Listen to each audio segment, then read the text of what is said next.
Баршаңызға қайырлы күн. Бүгін сіздермен кабачкиден ерекше тағам жасап көрсететін боламын. Өте дәмді әрі тез дайындалатын тағамның бірі. Алдымен бізге 2 кабачки керек болады. Кабачкиімізді тазалап жуып алып, видеода көрсетілгендей вилкамен сыртын жырып шығамыз.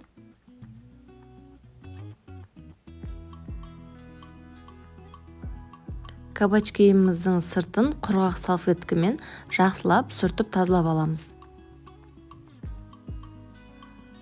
Видеода көрсетілгендей кабачкиіміздің керек емес жерін алып тастаймыз.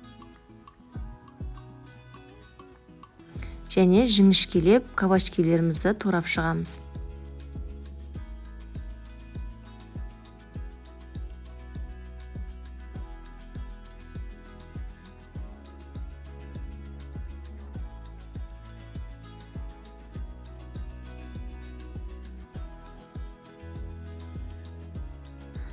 Не видеода көрсетілгендей кабачкиімізді жұқалықта турап аламыз. Біздің кабачкилеріміз осындай жұқалықта болу керек. Енді біз кабачкиімізді бөлек ыдысқа салып, үстінен тұз және бұрышымызды салып, арасына жағып шығатын боламыз. Және кабачкиімізді 20 минутқа қойып қоямыз. Видеода көрсетілгендей әрқайсысының арасына осылай жағып шығамыз. Тұзымыз бен бұрышымызды жақсылап суы шыққанша 20 минутқа қоямыз.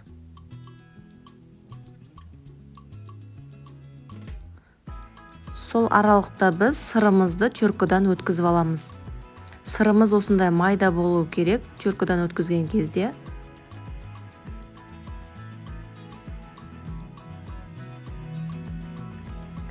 Сырымызды өткізіп болдық. Енді құрғақ петрушка және қызыл паприка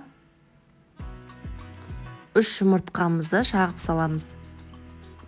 Жақсылап барлығын араластырып аламыз.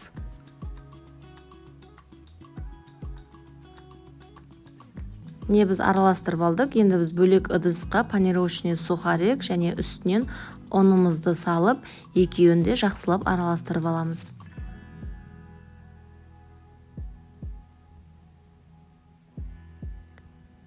Біздің кабачкиіміз дайын болды. Енді біз осы ұнтаққа кабачкиімізді малап аламыз.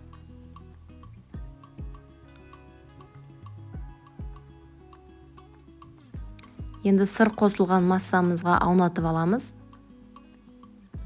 Және қызып тұрған тапамызға майымызды құйып, екі жағын қызартып қуырып аламыз.